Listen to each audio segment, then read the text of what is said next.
Nandamuri బాలకృష్ణకు junior NTR, Kalyan రాము మధ్య సత్సంబంధాలు లేవనే విషయం తెలిసిందే. ఈ నందమూరి హీరోలు ఒకే వేదికపై కనపడి సంవత్సరాలవుతుంది.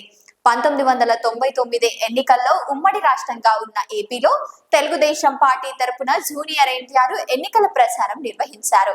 ఆ ఎన్నికల్లో పార్టీ ఓటమి పాలైంది. ఆ తర్వాత తారక్ కూడా పార్టీని, నందమూరి కుటుంబ సభ్యులను దూరమయ్యారు. ప్రస్తుతం ఎన్టీఆర్, కళ్యాణ్ రాము ఎంతో సన్నిహితంగా ఉంటున్నారు. ఇతర నందమూరి కుటుంబ సభ్యులకు వీరు దూరంగా ఉంటున్నారని వార్తలు వస్తున్న సంగతి తెలిసిందే.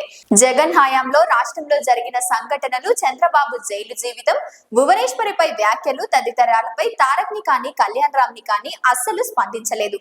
ఎన్టీఆర్ వర్ధంతి సందర్భంగా ఎన్టీఆర్ ఘాట్ వద్ద జరిగిన ఘటన కూడా వీరి మధ్య విభేదాలున్నాయనే దానికి ఆస్కారం కల్పించింది. గతంలో సుకుమార్ దర్శకత్వంలో నాన్నకు ప్రేమతో సినిమా చేశారు. ఆ సినిమాలో జగపతి బాబు విలన్ గా నటించారు. సినిమా షూటింగ్ జరిగే సమయంలో జగపతి బాబు తారక్ ను అడిగారు, బాలయ్యతో విభేదాలున్నాయా, ఎందుకు అని.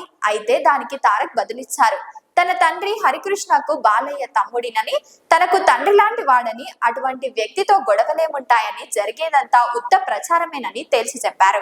సరిగ్గా ఇదే సమయాన్ని ఓ ఇంటర్వ్యూలో జగపతి బాబు వెల్లడించారు.